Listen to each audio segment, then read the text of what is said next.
David began to live as a fugitive. He wandered through deserts, caves, and fortified cities.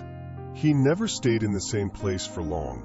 Saul pursued him relentlessly, with soldiers, weapons, and strategies. But even while he was on the run, David was not alone. Brave men joined him. Men in debt, in distress, and rejected. And they made him their leader. They took shelter in the cave of Adullam. It was a dark, damp hiding place, far from the palace, but full of loyalty. There, among the rocks and silence, a different army was formed. Not driven by ambition, but by purpose. David led with courage and faith. And even far from the throne, God trained him to reign. With his men, David rescued the city of Keilah, which was under attack by the Philistines. He won the battle and saved the people. But when he learned that Saul would come after him, he asked the Lord, "Will the people of Keilah hand me over?" And God answered, "Yes, they will hand you over." David fled again. Day after day, Saul searched for him, but God would not let him find him. David arrived in the desert of Ziph. There, Jonathan visited him in secret.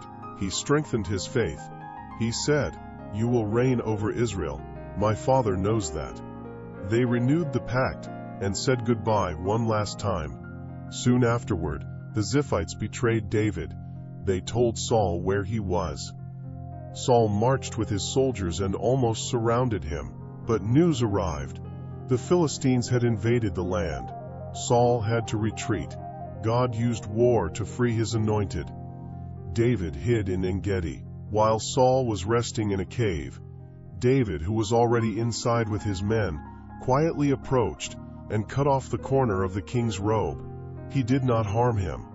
When Saul came out, David called to him from afar, "My lord, the king." He showed the edge of his cloak and said, "I could have killed you, but I didn't. I will not raise my hand against the Lord's anointed." Saul, ashamed, wept. He replied, "You are more righteous than I. The Lord will reward you." And he went home. But David did not trust him. He remained with his men in the desert strongholds. Sometime later, Samuel the prophet died. All Israel mourned him. It was the end of an era, and David went on his way. One day, in the desert of Paran, David and his men protected the flocks of a rich man named Nabal. Expecting gratitude, they sent messengers asking for food. But Nabal insulted David. He refused help. David became enraged. He prepared to attack.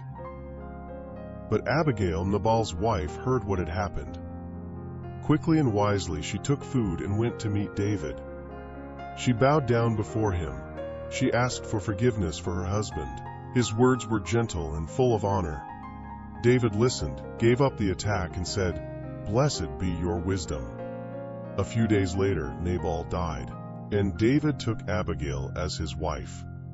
Even on the run, God was molding the heart of the future king, and the lessons of the wilderness became part of the plan.